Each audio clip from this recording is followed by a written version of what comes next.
जय माता दोस्तों। हमारी जो बोली होती है उसी में तो जहर है और उसी में अमृत है।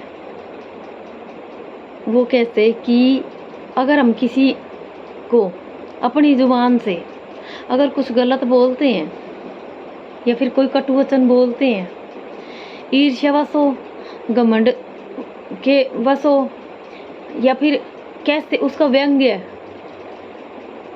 मन उसका मजाक बना करके हो, कैसा भी हो, किसी भी रूप में हो, अगर हम किसी इंसान को कुछ भी जरा सा भी अगर हम गलत बोलते हैं तो जो उसकी आत्मा में घाव होता है, तो क्या होगा कि 24 घंटे उसके दिमाग में यही घूमता रहेगा, उस इंसान ने मेरे को ऐसा कहा।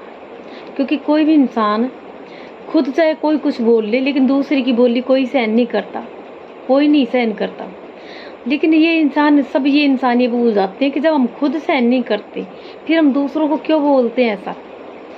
जब खुद सहन नहीं करते दूसरों को क्यों बोलते हैं।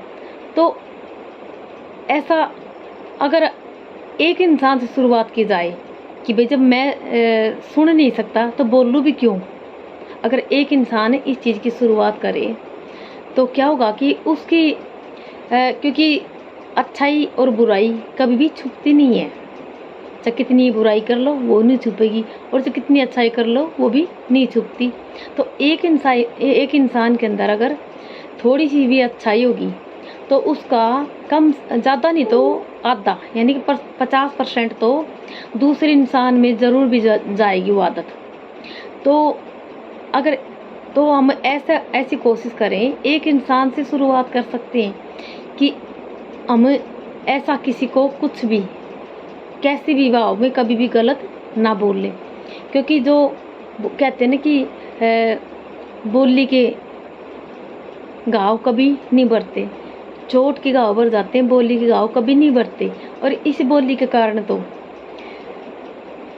महाभारत का इतना बड़ा युद्ध हुआ था जिसमें भगवान श्री कृष्ण जी खुद उस युद्ध में शामिल हुए थे और उसकी बागडोर अपने हाथ में ली थी।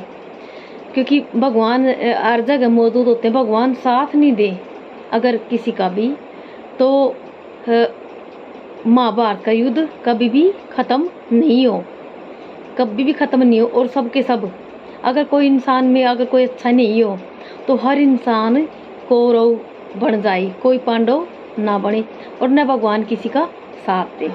जय माता दी।